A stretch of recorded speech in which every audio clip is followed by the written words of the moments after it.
Dekwa tayo ng mangkok Marie.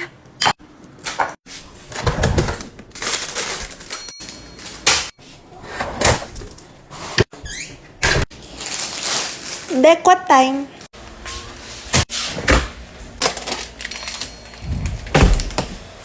Ha, masalay! So, meron tayo ditong chicken breast galing sa Cream and Choice Meat Shop. Tingin ko kung may asawa ko, ito yung favorite niya ipapaluto sa akin kapag nag-Netflix and chill kami. Hala! So, kapag may manok kayo, make sure na ipapat-dry nyo muna yan bago kayo mag-season ng kung ano-ano para makapit talaga sa kanya yung mga pampalasa. Lagyan na natin yung mga chicken breast. Mag-season tayo ng salt. Maganda to kasi high protein to. Sa mga nag-gym, pwede nyo siyang gawiting alternate sa mga meals. First ng pepper. Pepper Marie. Wala, workout na naman to. Ayaw mo yan! Sa ngalan ng pagkain. Tapos maglalagay tayo nito. Nabili namin ito sa Japanese. Umami flavor lang siya. Parang salt and pepper na may MSG. Ganun. Maglalagay din tayo ng paprika powder. Hindi to optional. Kailangan nyo talaga siya dito. Tapos maglalagay din tayo ng onion powder. Ito optional lang to. Pero mas masarap kung may onion powder. Maglalagay din tayo ng wampa powder. Or ng garlic powder. Tapos kamutakan nyo lang para mag-banding all together yung mga pinaglalagay natin. Pero feeling ko parang mas gusto ko magluto dito. Maglalagay tayo ng oil Marie.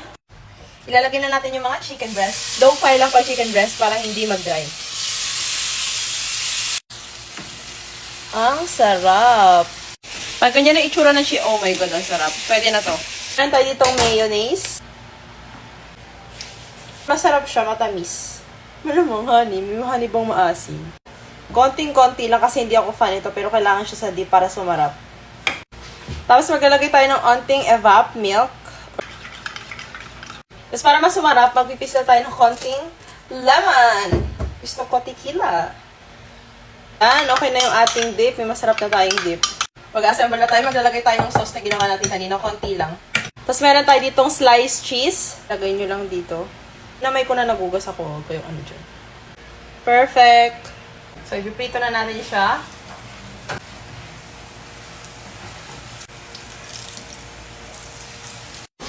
Kuha tayo ng soft drinks. Root beer. Root beer or Fanta.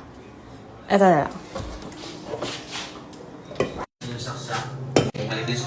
Oh my God. Main source pupunta doon sa ating EcoFlow Delta 3 right.